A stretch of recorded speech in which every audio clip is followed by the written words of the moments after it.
Hey everyone, welcome back to another video. So today we're going to be doing something a little bit different because we're not going anywhere yet. We're preparing. If you've seen our first two videos, then you already know that Walt Disney World is our happy place. But before we go anywhere, we obviously have to pack. And it can be extremely frustrating if you haven't packed for a while, and especially if you've never been to Walt Disney World before. We've made so many mistakes over the years that we hope to help you avoid. So stick with us. We're going to show you what's in our park bags as well as what we're not even going to go to the airport without. So this isn't really something that goes in the bag, but it's really the bag itself. So let's talk about choosing your bag.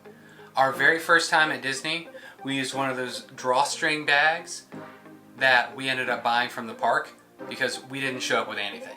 I don't want that to be you. The first type we used is this one, which is actually my work bag, and it's very sleek, has a USB charging port right here, and it was really convenient as far as that went. The only issue we had was that it was so sleek that it didn't hold everything we needed it to hold, especially in the hot summer months. Another option we had was this guy. This is just a cheap outdoor backpack, and it has a lot of pockets. That's the con to that. When you're going through security, it would take a long time. With Disney's new security, where you don't have to unzip your bag and take out everything, this might be a good option. This held everything we needed it to hold, and was a good bag for the day. The last bag you saw in our last Disney video, this, believe it or not, is the bag we take on the boats kayaking with us. It's a dry bag. This one happens to be from Earthpack, but it is just one giant hold. The pros to that is everything's in one place. You don't have to remember which pocket you put everything in. But the cons to that are also the same. It's just one bag. So this was a pretty good bag for us. This is the most important part when we're choosing a bag. It's that chest strap. After a long day in the parks, sometimes carrying your bags from sunrise to sunset, it can get really heavy by the end of the day, and you can end up with a lot of soreness. So in order to combat that, using a chest strap is the best way to do it. Another thing that we really like on our bags, which you may have noticed in some of our other videos, are these carabiners. These are not climbing carabiners, they're just super cheap carabiners, but they can go on our bags and they can hold things like water bottles, sunglasses, different things like that. Anything that can be clipped on with a carabiner can be held there for easy access. This first must-have is one we also have tended to overlook, but it's a refillable water bottle. So much better for the environment than plastic bottles, although you will see us with plastic bottles in the park. Not everywhere at Disney has installed bottle filling stations yet, but they are working that way, and that's awesome. But these guys are a must. They're easy to carry, and it's completely free to fill up your water at any of those bottle filling stations, and you always have it with you. So the next thing that we always put in our park bag are umbrellas. If you've ever been to Florida in the summer especially, rain is inevitable. Every afternoon, usually around 2 o'clock, the storm comes and you need something to protect yourself. So some people use ponchos. I don't know, we just don't really like those too much, but umbrellas are a must. One evening we were at Disney Springs and there was a 0% chance of rain and it started storming. So what did we have to do? We had to run to the nearest gift shop, buy an umbrella that honestly wasn't even that well made and didn't work that well, and it was just a really frustrating evening. So we never go to the parks, even if it says 0% chance of rain, we never go without umbrellas. Also, can I just say, don't be that guy who brings the giant 12-person umbrella with you. That's no good. That's no fun. Nobody likes that person. Don't be that person. Bring a personal umbrella. The next thing that we have to take now, hopefully won't be for too much longer, but when you go to the parks, you have to wear a mask now. And being outside all day in the hot sun with a mask on, by the time the end of the day rolls around, it's not pleasant. So what we did was when we went to dinner, we always changed out our masks. And it's amazing how much better you feel after you change it out and put a fresh one on. So we always pack at least one, sometimes two extra masks. Something else that's always in our park bag are Ziploc bags. So when you're at the parks, it's helpful to have like a little one to put your phone, your mask in, especially your masks. You want a bag for your masks because if it rains or there's a water spill in your bag, it'll protect your masks and your phone. Along with the small Ziploc bags, we also usually take a couple big ones, especially if we're using the dry bag, because this is just one giant hole. So when you're trying to get to something quickly, it can be hard because you have to reach in there and you gotta find it. So we use the big bags, one for Garrett to put some of his stuff in, one for me to put my stuff in. That way, all we have to do is reach in, grab one of the two big bags, and find our stuff easily. One thing we never leave the house without, whether we're going to Disney or not, is an external power bank. We have a 20,000 mAh power bank, which is probably more than you need, but for us, charging our cell phones, camera batteries, things like that throughout the day, we always have this with us and it never goes dead. The other reason you'd want a power bank like this is because Disney is relying more and more on the My Disney Experience app. So not only are your dinner reservations on there, but your room card and other things that you would need to access your wait in the park. If you're trying to get on the boarding group for Rise of the Resistance, you want as many folks with charged phones as you can have. Luckily, that's at the beginning of the day, and most people tend to charge their phones at night, so that might be okay for you. Don't leave home without one of these.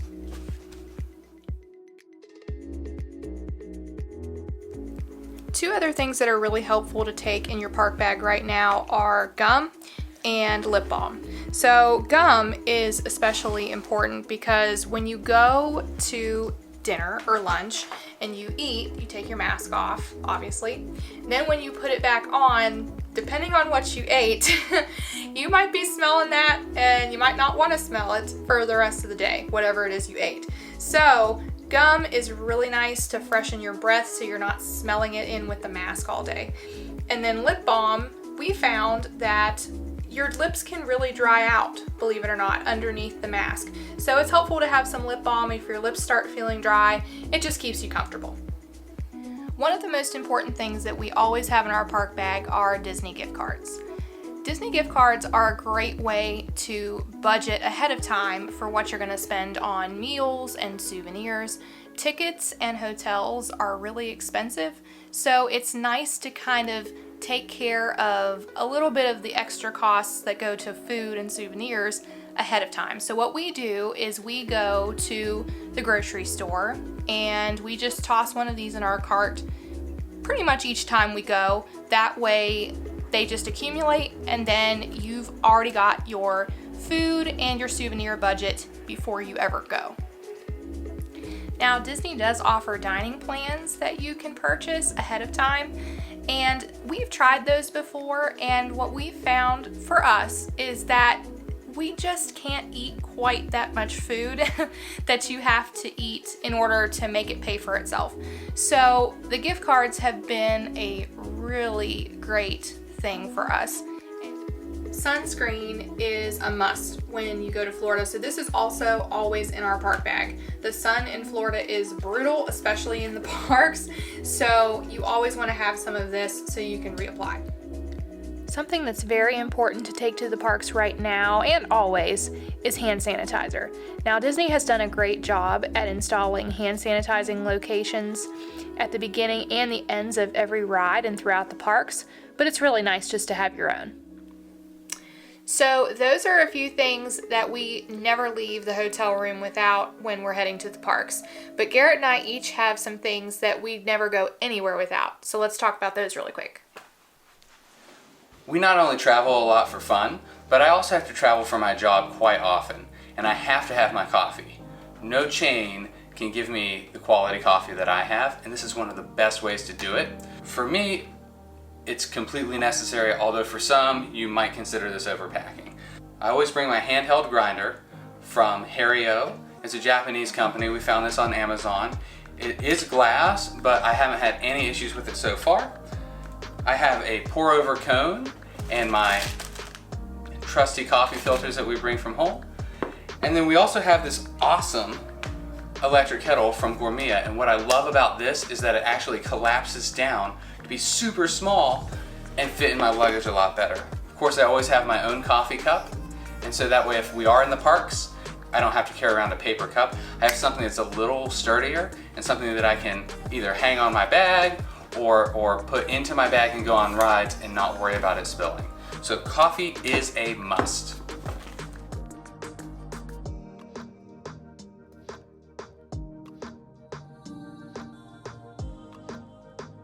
People who know me know that I love coffee, almost to a fault. So if that's something you want us to see, different brewing techniques, how I brew coffee on the road, or how I do it at home, please let me know in the comments, and that'll help us make that decision whether we should make a video or not. One thing that's super helpful when you're trying to identify your bag when you go to baggage claim is having a large, unique luggage tag. This is mine. It's got Minnie Mouse on it and it's got my name, and then on the back it's got a picture and my address, and it's really sturdy and it does the job, and I can spot it really easily. So one important thing for both of us is the luggage itself. So for me, when I go to baggage claim, one of the most stressful things about flying is finding my bag on the conveyor belt. Don't ask me why, it's probably just me being a nervous wreck, but unique luggage is really important. So this was my previous suitcase. This is what I've been using, and as you can see, it's really colorful, easy to spot. This is my new suitcase, and it's not quite as unique, but like I said before with the luggage tag, that helps tremendously in being able to spot it. So unique luggage or a luggage tag are both really important. Because we travel all the time, power outlets vary for different rooms, and we have a lot of electronics to charge, even if we're not filming anything. So I always bring a power strip with me that has surge protection on it, so I can plug up my electronics and get everything charged that we need charged.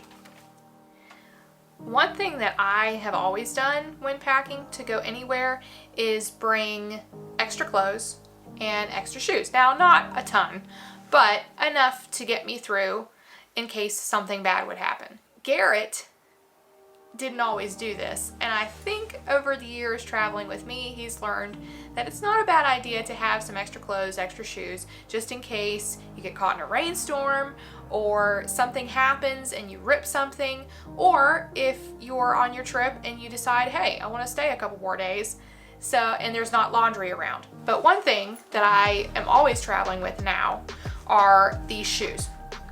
These are the most comfortable walking sandals I've ever owned. I'm not big into tennis shoes. They just make my feet really hot and I just don't really like them. So these sandals are a lifesaver. So the last thing we bring with us, and it sounds cheesy, but it's oh so true, is patience and flexibility. Something is going to go wrong on your trip. Yes, even at the most magical place on earth. We have seen some very interesting, we'll call them marital disputes. If you keep an open mind and you try to be respectful of each other, and especially as you get tired and the trip goes on, because you're trying to cram so much into what little time you have there, then you'll be in great shape. That's actually one of the reasons why we became annual pass holders and later joined DVC, was because we wanted to guarantee that we always had that vacation coming up, and we kind of take things a lot slower now. So just like Garrett said, keep in mind that patience and flexibility will take you a long way, and it'll make you enjoy your trip so much more. Absolutely. And keep in mind, we don't have kids, so it's just us and the dogs. So what we bring with us is going to be completely different for you if you have kids, even if they're younger or older, or if you're taking other loved ones with you. So just keep that in mind. Let us know in the comments if any of this is going to help you and what you bring, and that way we can also keep learning from each other. Thanks for watching. See you next time. That's a bloop. Honey, we can go lay down. We'll be on. Hi, Greta.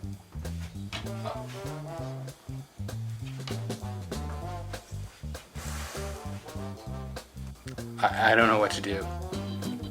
I don't know what comes next. Okay, you need to hold it still and not cut off my chin first. This is getting heavy.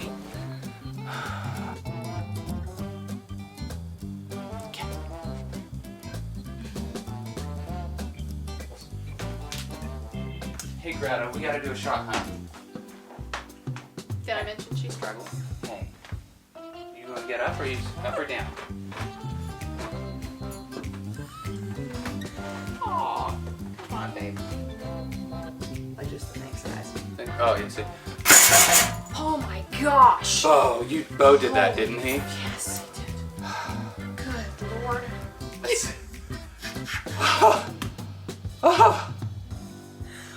I'm still scared. I'm still scared. Okay. Why was I so scared? I think because it sounded like an air horn. It was like, or like a big shot of air. I thought something was exploding. Nothing bad happens in this.